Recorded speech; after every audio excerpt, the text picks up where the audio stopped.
Daniel 10. Daniel's vision of a man.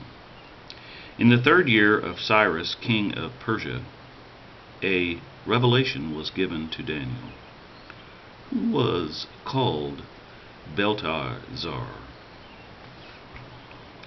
Its message was true, and it concerned a great war. The understanding of the message came to him in a vision. At that time, I, Daniel, mourned for 3 weeks. I ate no choice food, no meat or wine touched my lips, and I used no lotions at all until the 3 weeks were over. On the 24th day of the 1st month, I was standing on the bank of the great river, the Tigris. I looked up, and there before me was a man dressed in linen, with a belt of the finest gold around his waist. His body was like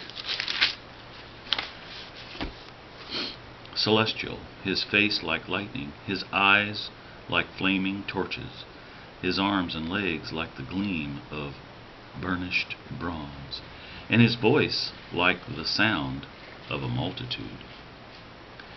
I, Daniel, was the only one who saw this vision. The men with me did not see it, but such terror overwhelmed them that they fled and hid themselves. So I was left alone, gazing at this great vision. I had no strength left. My face turned deathly pale, and I was helpless. Then I heard him speaking, and as I listened to him, I fell into a deep sleep, my face to the ground. A hand touched me and set me trembling on my hands and knees. He said, Daniel, quote, "You are highly esteemed. Consider carefully the words I am about to speak to you, and stand up, for I have now been sent to you." Close quote. And when he said this to me, I stood up trembling. Then he continued, quote, "Do not be afraid, Daniel, since the first day that you set your mind to gain understanding and to humble yourself before your God, your words were heard, and I have come in response to them. But the prince of the Persian kingdom resisted me 21 days. Then Michael, one of the chief princesses, came to help me, because I was detained there with the king of Persia.